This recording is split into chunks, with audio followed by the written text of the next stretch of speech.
Bonjour mes élèves, moi je suis Martha Negra et je vous présente une leçon pour la 12e. La leçon s'appelle le gérondif et le participe présent. Les objectifs de notre leçon sont former le gérondif des verbes en respectant la règle indiquée, former le participe présent des verbes donnés en respectant la règle, bien sûr une règle donnée, reconnaître le gérondif des verbes irréguliers dans certains contextes, exprimer la cause en employant le participe présent d'un verbe donné et utiliser correctement un ou deux sujets admis par un participe présent dans des phrases, dans des exemples concrets. Lecția de astăzi ține de formarea gerunzului în limba franceză și începem cu explicații și exemple. C'est quoi le gérondif? Ce este le gérondif? Gerunzul. C'est une forme verbale qui exprime une simultanéité.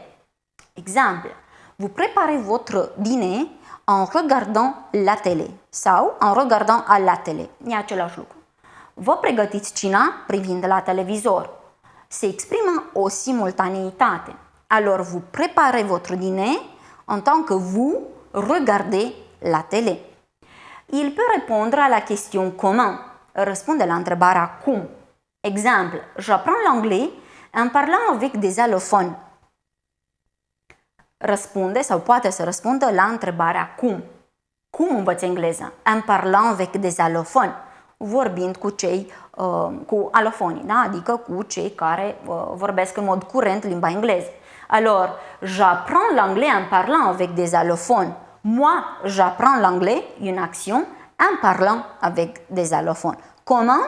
En parlant. Comment est-ce que je prépare le dîner? En regardant.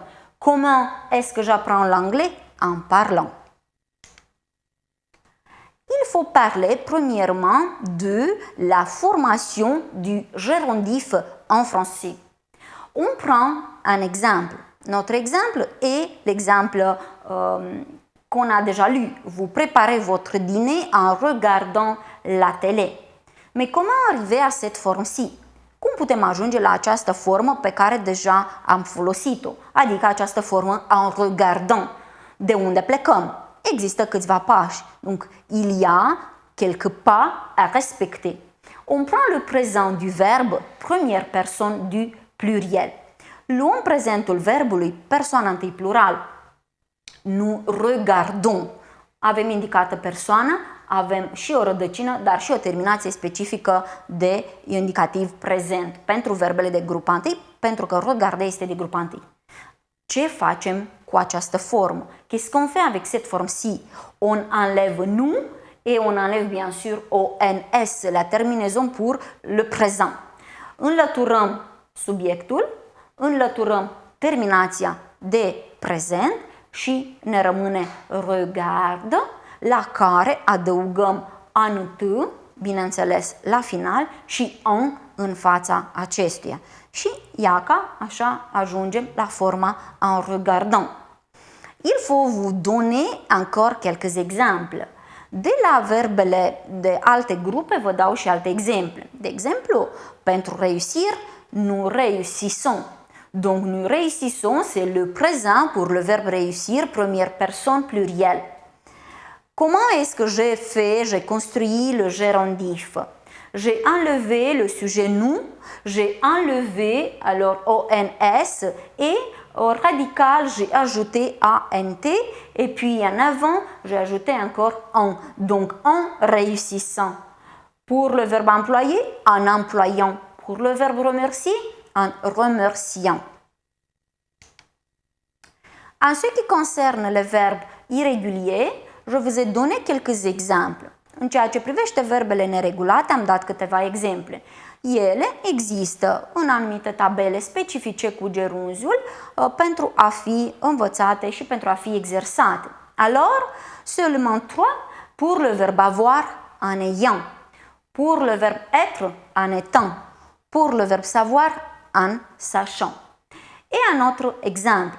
La fille écrit ses problèmes en écoutant sa chanson favorite. Un alt exemplu, fata își scrie problemele ascultând cântecul favorit, cântecul preferat. Alors, comment est-ce qu'il écrit ses problèmes? Comment? en écoutant sa chanson favorite. On observe donc că le sujet des deux verbes est le même. Se observă deci că subiectul pentru ambele verbe este același, c'est-à-dire la fille. În concluzie, avem un singur subiect, la fille, cu două acțiuni corespondente, respectiv écrit și verbul écouter. Donc la fille écrit ses problèmes comment en écoutant sa chanson favorite. L'observation est qu'il y a un seul sujet et deux verbes. Nu uităm, un singur subiect pentru ambele verbe.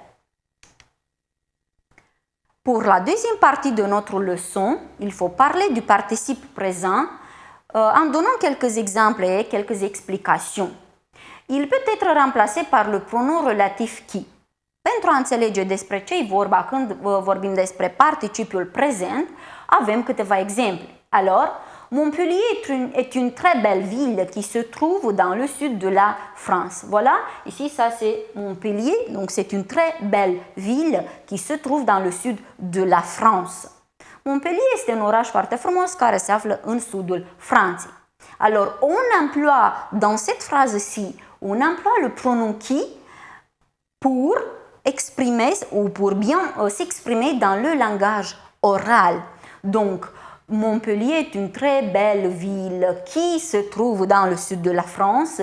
On a une proposition principale et une proposition subordonnée relative qui a été introduite par qui. Mais cette procédure, ce cas, est employé pour bien s'exprimer dans le langage oral, dans le langage informel. Dans le deuxième exemple, Montpellier est une très belle ville se trouvant dans le sud de la France. De fapt, spunem același lucru sub o altă formă. Montpellier este un oraș foarte frumos care se găsește în sudul Franței sau găsindu-se în sudul Franței. Așa vom traduce, am putea traduce în limba română. Observăm clar că în limba franceză modalitatea de a se exprima este diferită. Alors, on emploie le participe présent dans le registre formel plus soutenu à l'écrit. Folosim deci participiul acesta prezent într-un registru formal, într-un registru susținut și mai ales în scris. Pour parler de la formation du participe présent, il se forme de la même manière que le gerundif. Altfel spus, participul prezent se formează în aceeași manieră ca gerunziul, doar că nu vom mai folosi prepoziția en. Donc sans la préposition en, excepté la préposition en. On prend le présent du verbe, première personne du pluriel, facem același lucru ca și la gerunziu. Luăm persoana întâi plural a verbului, conjugată la prezent, înlăturăm nu, donc on enlève nu, on enlève bien sûr la terminaison ONS et puis à ce qui reste, c'est-à-dire au radical, il faut ajouter ANT. La ceea ce rămâne, respectiv la radical, adăugăm ANT. Am spus deja că nu vom mai folosi prepoziția en. Exemple ou d'autres exemples. Regardant, finissant, pour un verbe de deuxième groupe, voyant, allant ou ayant. Alors, ça, c'est pour le verbe avoir, qui est un verbe irrégulier. Allant, c'est pour le verbe aller, qui est toujours un verbe irrégulier. Voyant, pour le verbe voir à vedea, toujours un verbe irrégulier. Et puis, finissant et regardant, pour des verbes qui sont réguliers. Premier groupe, deuxième groupe. Le participe présent peut exprimer une cause. Participul prezent poate să exprime o cauză. Exemple, étant française, elle parle couramment le français. Fiind franțuzoică, vorbește în mod curent limba franceză. Comme elle est française, elle parle couramment le français.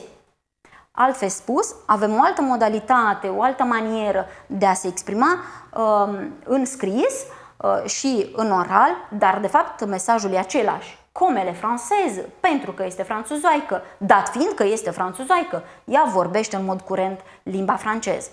Le participe présent peut admettre un ou deux sujets.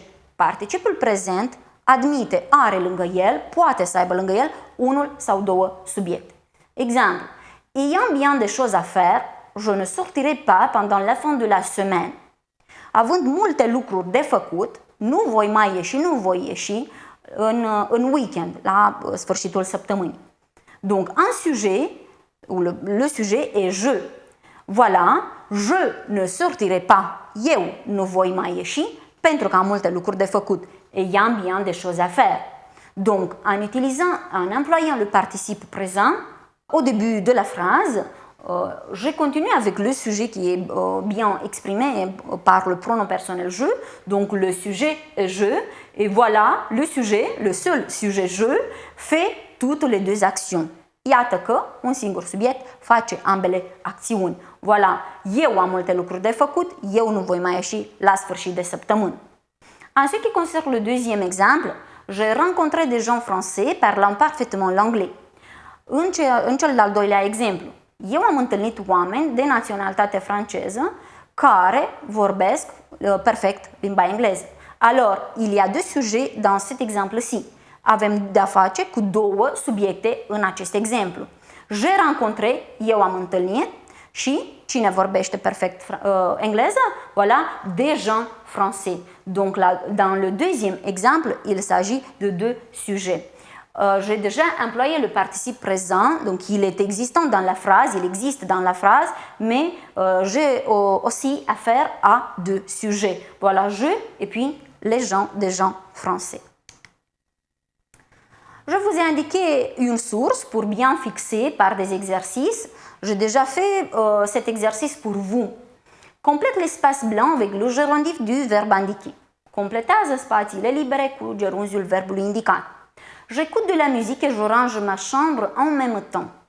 În prima parte a exercițiului avem cele două propoziții, deci fraza noastră prin reluarea subiectului. J'écoute et je range. Cum voi face ca să utilizez un gerunziu și să exprim același lucru? Voilà, j'écoute de la musique en rangeant ma chambre. Comment est-ce que j'écoute de la musique? En rangeant ma chambre. Deuxième exemple, le professeur explique la grammaire et il écrit au tableau en même temps. Comment est-ce qu'il explique la grammaire? En écrivant au tableau en même temps. Il crie et il fait des gestes en même temps. Comment est-ce qu'elle crie? Elle crie en faisant des gestes en même temps. Tu te maquilles et tu conduis en même temps. Tu te maquilles en conduisant en même temps. Comment est-ce que tu te maquilles? En conduisant en même temps. Il marche et il fait des mots croisés en même temps. Comment est-ce qu'il marche? Il marche en faisant des mots croisés en même temps. Je mange des bonbons et je traduis le texte en même temps. Comment est-ce que je mange? Je mange des bonbons en traduisant le texte en même temps, bien sûr. Un autre exercice, trouve les formes du participe présent et du gérondif des verbes suivants. Je vous ai mis aussi la source pour faire des exercices. Alors, j'ai ici un tableau avec l'infinitif, donc je commence dans la première colonne avec les verbes qui sont à l'infinitif, donc la première forme des verbes qui se trouve dans le dictionnaire, puis le participe présent et le gérondif. Le participe présent, parce qu'il est plus court, este mai scurt participiul, și apoi gerunziul. Perdre, perdant, en perdant. Marcher, marchant, en marchant.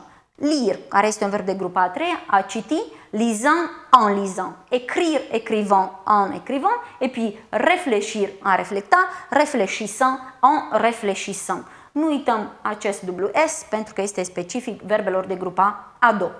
Complète les phrases avec les formes du participe présent des verbes indiqués. Completează frazele cu formele participiilor trecute ale verbelor indicate.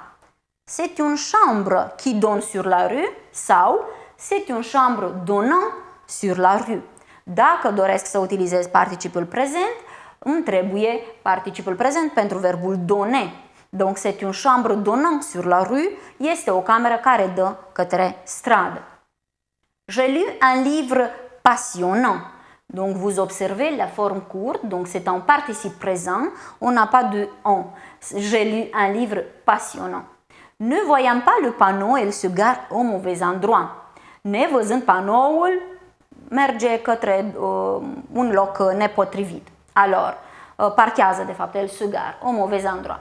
Nous cherchons une personne parlant anglais, căutăm o persoană care să vorbească limba engleză. Este foarte cunoscută varianta cu utilizarea Gerunzul din limba franceză, une personne parlant qui vient du verbe parler, verbe du premier groupe. C'est une coïncidence troublante. Troublante, ça vient du verbe troubler, donc qui n'est pas du tout tranquille. Este o coincidență tulburătoare. Et dans la deuxième partie de notre fiche, transforme les phrases suivantes en remplaçant les subordonnés soulignés par un gerundif. Transformă frazele următoare înlocuind subordonatele subliniate printr-un gerunziu. De fapt, este exercițiul invers față de cum am explicat până acum. Pendant que je regarde la télévision, je bois du thé. En regardant la télévision, je bois du thé. Comment est-ce que je bois du thé? En regardant la télévision. Și observăm că răspunde la întrebarea comment, cum. Si tu apprends tes leçons, tu auras une bonne note au prochain test. Dacă îți înveți lecțiile, vei avea o notă bună la următorul test. En apprenant tes leçons, tu auras une bonne note au prochain test. Comment est-ce que tu auras une bonne note? En apprenant tes leçons. Ça vient du verbe apprendre, qui est un verbe de troisième groupe. Et le dernier exemple, quand elle est tombée, elle s'est fait mal au bras. Când a căzut, s-a lovit la braț. En tombant, elle s'est fait mal au bras. Comment est-ce qu'elle s'est fait mal au bras pour réviser? Donc, en tombant, elle s'est fait mal au bras. Pour bien finir notre leçon d'aujourd'hui, je vous ai indiqué ma parole de fond qui est strictement liée de l'éducation. L'éducation consiste à nous donner des idées et la bonne éducation à les mettre en proportion. C'est une citation de Montesquieu. Alors, educația constă în a ne furniza idei. Educația bună, buna educație constă în a ne face să le punem în practică. Alors, je vous remercie pour toute votre attention, pour votre implication. À très bientôt, votre prof de français, Marta Negraia.